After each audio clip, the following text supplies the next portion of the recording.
Well, hey folks, Real Lawsuit with John Ritlows, my review of WWE's Mae Young Classic 2, Episode 4, end of the first round, and the first round has had a lot more hits than misses. Sure, there's been some ones where you're like, okay, I'm not going to watch that match again, but I give credit to every single one of these women, even women that I'm not necessarily a big fan of. They are getting a chance to be on the stage, even if they lose in the first round, even if they win, even if they don't win a tournament. They're gaining a chance to shine on this big stage, hopefully, where they're signed to NXT, or WWE's main roster, whether they're signed to WWE or whether they take this experience and go back out, smaller promotions in the indies, and use it as fuel to get even better and get signed to WWE eventually. Whatever works for them, I'm happy for them. Honestly, hats off. Big round of applause. I'm not going to applaud too loud because I don't want to be too loud on camera, but big round of applause for these women. So there we go. Now, Michael Cole, Renee Young, and Beth Phoenix on commentary. And we open up Rachel Evers versus, and I'm going to screw this up, Hiroyo Matsumoto, known as the Lady Destroyer. That is a fucking euphemism. That is a goddamn euphemism. No one can tell me otherwise. Granted, could be just my own dirty mind, but here we go. Rachel Evers is the daughter of Paul Ellering and also is dating Cassius Ohno. Good for her, good for him. Wish them the best, honestly. I wish them the best. That's great. It's great. It's great if they found love with each other. Good power for power matchup. Some good grappling. Really sick, just front drop kick by Matsumoto, where I thought Rachel Evers' lungs left her body and ended up in the second row. And then some double knees off the rope, just crushing Rachel Evers' ribs. I mean, obviously safely, but Japan, Japanese wrestlers tend to work a little bit strong. And Rachel's certainly no slouch in the power department. But the double knees were just for two. Michael Cole at one point calls a spinebuster variation a powerbomb vintage Cole, who has by and large been actually a really good commentator, but he still screws up because he's Michael Cole. But anyway, there was a nice cutter by Rachel Evers out of nowhere, and then a nice senton soon after, but just for two. Then soon after, his nice springboard leg drop, very agile, very quick on her feet, but just for two. Nice no-selling of a German suplex by Matsumoto. Just pops up. They have some nice exchanges, but then soon the rock drop, which was like a Saito suplex. 1, 2, 3, and Matsumoto shockingly got the victory. I'm not against it. I'm actually happy to see some shocking victories here. But I was a bit surprised Evers didn't go over. But then again, she's maybe a bit more established to the WWE audience, so maybe they want to give Matsumoto the win. But when has logic stopped them before? But anyway, this was a good match. Best match of the show, easily. Either my favorite or my second favorite match of the tournament. This was really good. It was given a good amount of time. It was given about a third of the run time of the show. So unfortunately, you could say the other matches suffered, but the main event really suffered. Then again, it should have been that short. So anyway, Tainara Conte, who was in last year's Mae Young Classic, versus Jessie Elaban. I believe that's how you pronounce it. I'm just going to call her Jessie.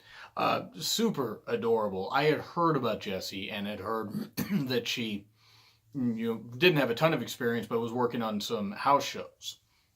Around the Florida area and stuff like that, some NXT house shows. Apparently has even teamed up with Kairi Sane, and I'm going to say this much. Conte was in last year's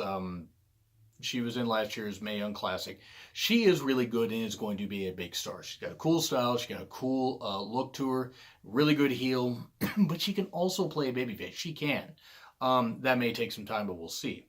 But Jessie has a good style, apparently. She was a volleyball player. She's really, tall in a good way, but very athletic.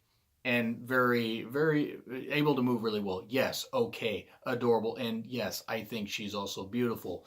But you could have all the looks in the world. And like any guy could have all the looks in the world, the perfect look for a wrestler. If you don't have the fundamentals to back it up and really good wrestling ability and show your skills, it's not really going to matter how, what kind of look you have. But Jessie did do pretty well. Conte targeted the arm.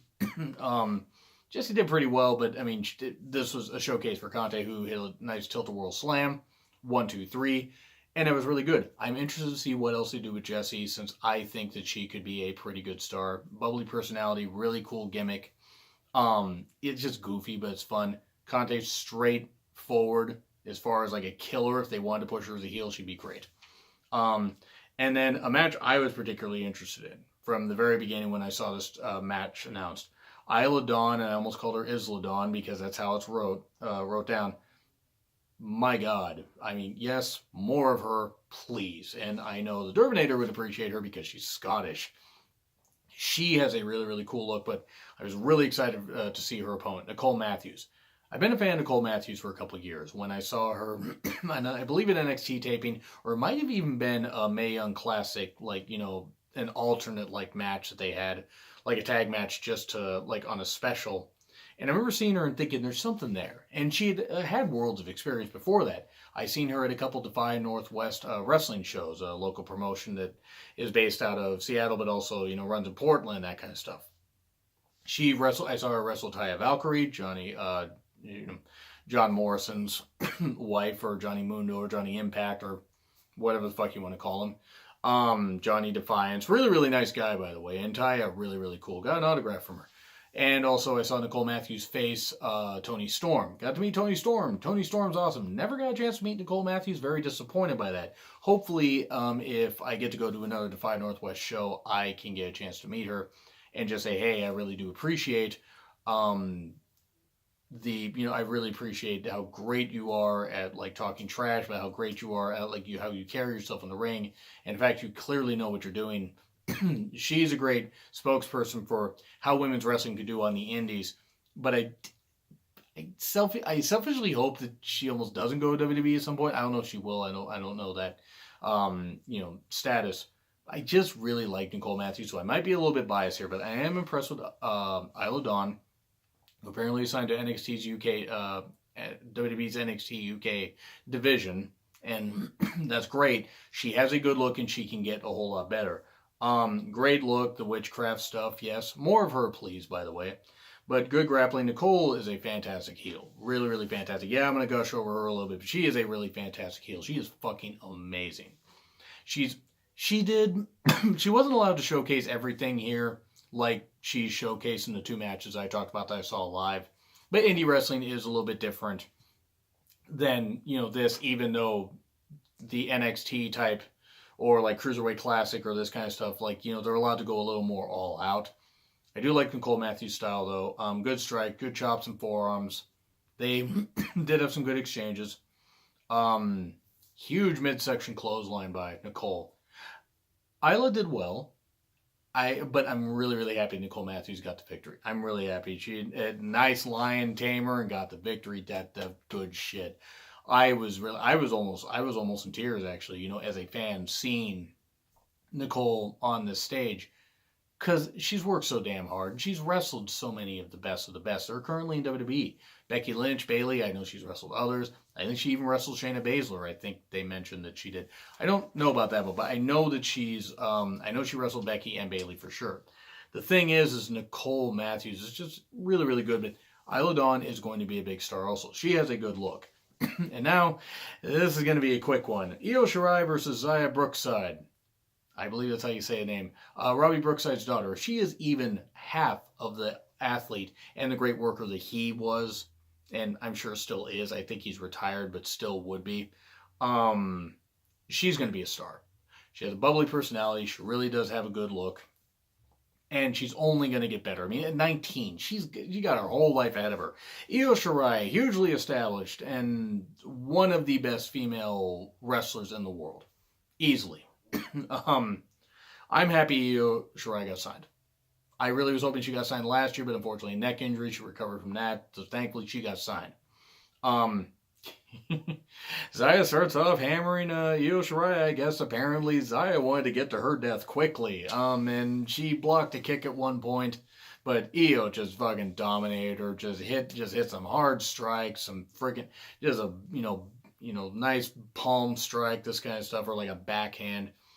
And then she ended up hitting that moonsault, that just crushing moonsault where her legs are just right into Xia's chest.